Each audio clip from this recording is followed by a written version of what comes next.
Joining us now, I have this, it's kind of a tradition when we're live at CPAC Radio Row. We always have a couple of key party crashers on. And joining us now, the senior senator from Virginia, Mark Warner. I finally got out of the Mark Warner, Kevin Hall doghouse, so I'm really fired up about that today. Welcome, Mark Warner, the senator. Great to have you with us. John, thanks for having me on again.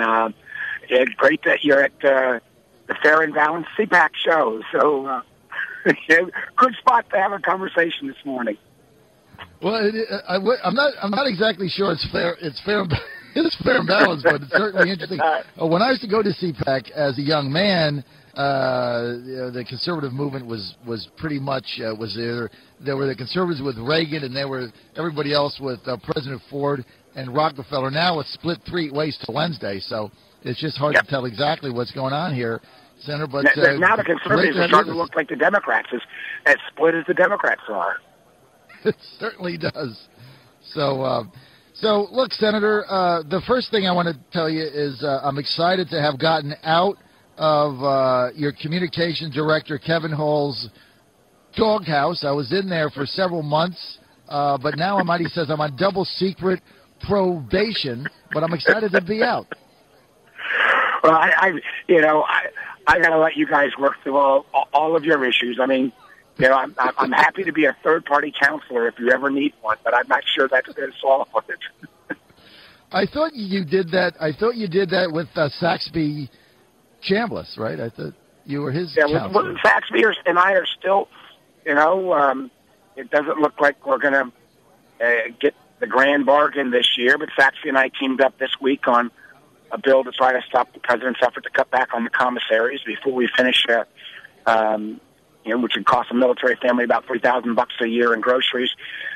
Makes no sense to take a whack there before we finish the overall review of military pay and benefits that's been going on for 2 years. But Saxby and I are still, we still keep the twinkle in our eye that maybe at some point there'll be some common sense and breakout amongst Congress, and we'll realize, it's great that we got a 2-year budget, but since we both that budget completely punted on entitlement reform and tax reform, we're still looking at that $17 trillion debt that if interest rates go up 100 basis points, that adds $120 billion a year in debt service.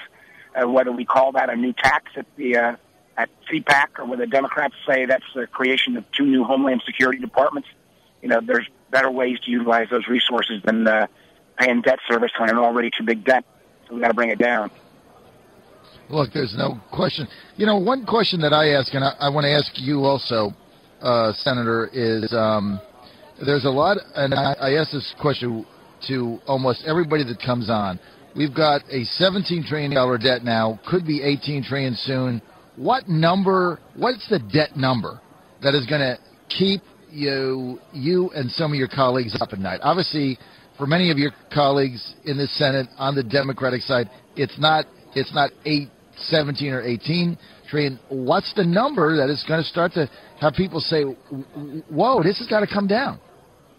John, there's no issue that I've been more obsessed on in the last 5 years.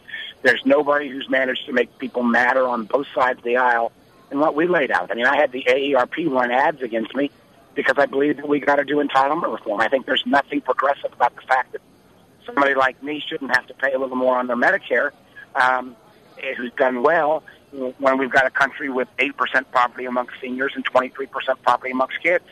John, I would argue that there's an awful lot of senators in both political parties who talk about this, but there aren't that many that have laid out a plan that raises revenues, and I know that is a forbidden on with some of the folks at CPAC, but you can't run the enterprise of the federal government on the revenue stream we've got right now, not to grow government, but just to pay off its debt and to bring down mandatory spending, which is approaching 40% of our budget and is on autopilot and has to get reformed. And every day that we don't reform it, the problem doesn't get any easier; it gets worse. And what's so challenging is, and I know people will say, well, why don't you just do a small piece at a time? You can't do a small piece at a time, because whenever you take a small piece, and whether it's military retirement COLAs, which was a crazy thing to put in the last budget, decreasing those as a one-off. Whatever group gets hit on a one-off rightfully feels that they're not getting a fair shake. The only way you're going to get this done is if it's done comprehensive. Entitlement reform and tax reform at the same time. Revenues and major changes to our entitlement programs. Look, that's fair enough.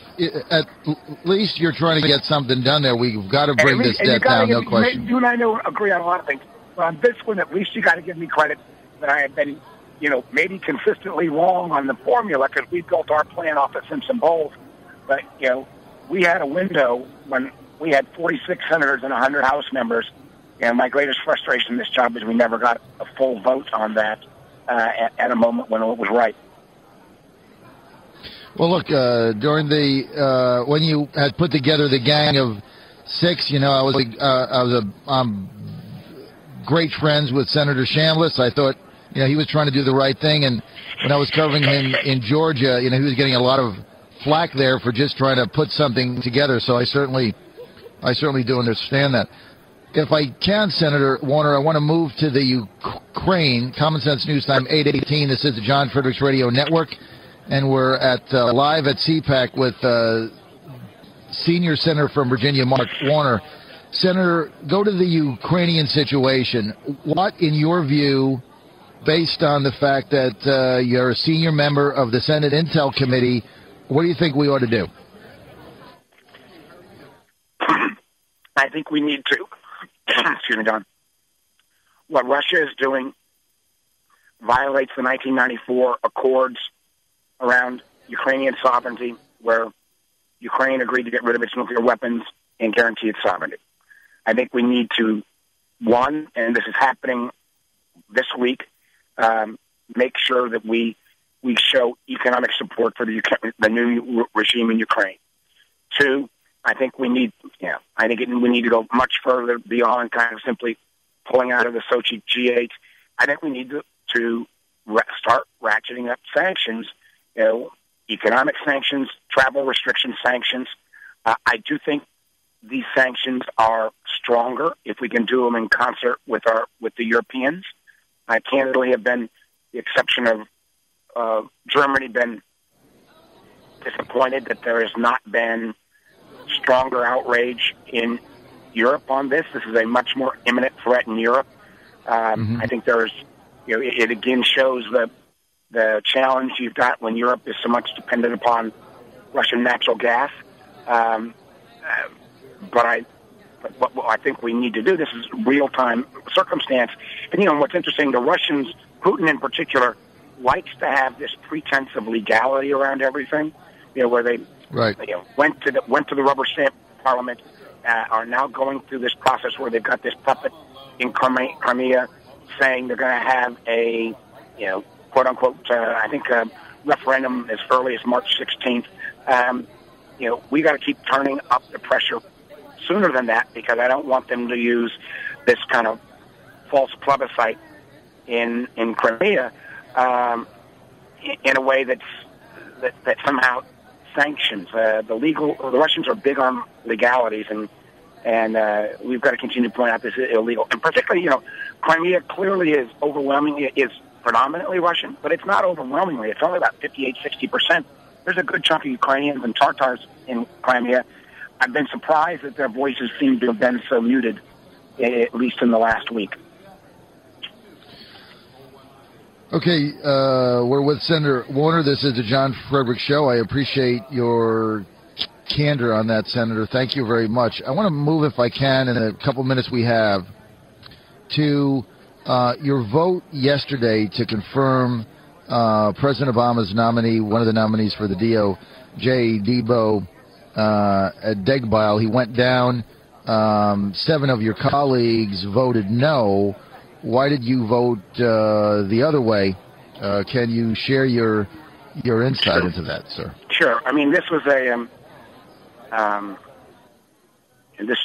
in relationship to the concerns about Debo were based upon his involvement as part of the NAACP legal team, signing on to an appellate brief I believe in 2008, 2009, on defending a guy that was a heinous cop killer. I mean, it was just did outrageous crimes back in the Philadelphia area about 20 years ago.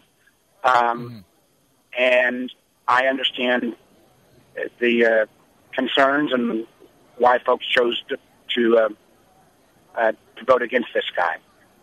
And, I spent a lot. I talked to a number of my CFOP folks who were very concerned about this in terms of didn't want me to support him. Talked to a number of legal scholars. I talked to some of the folks in the civil rights community. And John, where I came down at the end of the day was that I have my position since I was governor and senator has been, having been a former governor, that a governor, a president ought to get their team if they put up folks that are qualified. And at the end of the day, I'm not sure this would have been my choice, but in our legal system, you've got a right to counsel, and I don't believe that someone should be precluded and be judged on his character simply because who they may represent, particularly when it was, to my understanding, Debo simply signed an appellate brief on a crime that was far down the appellate process 20 years after the fact. And I would simply point out that my understanding, at least, is that when John Roberts was up for confirmation, he'd worked on a pro bono basis for someone who'd murdered a number of folks, and I don't think that disqualified him. Ended up not being a reason that people used to disqualify him for being on the court. And I thought, again, this individual, because he had served as a lawyer, even though the person he defended was obviously had committed a heinous crime. I think our legal system, think back about John Adams defending British soldiers that created the Boston Massacre, I believe it was, before the Revolutionary War. Our system is based on the fact that lawyers defend oftentimes pretty bad and pretty unpopular people. I'm not sure that should disqualify them. Okay, Senator, we're out of time. We want to thank you, Senator Warner, for being with us. You're up for re-election. People want to get more information on your campaign or what you're up to. Where do they go? What do they do? Just WarnerSenate.com or just Google me. There's plenty of places to get information. I would hope they get good, bad, and ugly out there on the internet. But what we are continuing to do is, there's a group of us in the Senate, Democrats and Republicans, are still trying to make the place work a little better. We've got more work to be done. But I'm anxious over the next year. For example, Bob Corker and I are working on housing finance reform. Rod Blank and I are working on infrastructure. There's a lot of stuff that we're still trying to get done in a place that hasn't had a great record recently of getting a lot of stuff done. But, John, I appreciate the chance to be on your show, and I hope we can do this more often. Okay, Senator, by all means, I appreciate you being with us. I'm glad I'm out of Kevin Hall's doghouse, and tell him thank you very much. And also tell him that I quit smoking, so, he's got to follow up. I also told Speaker Boehner I quit smoking. If I can quit, anybody can quit. So be sure and tell put my bet on you Kevin Hall. That's sir. Thanks for being with us. We're out of time. You just heard from Virginia Senior Senator Mark Warner.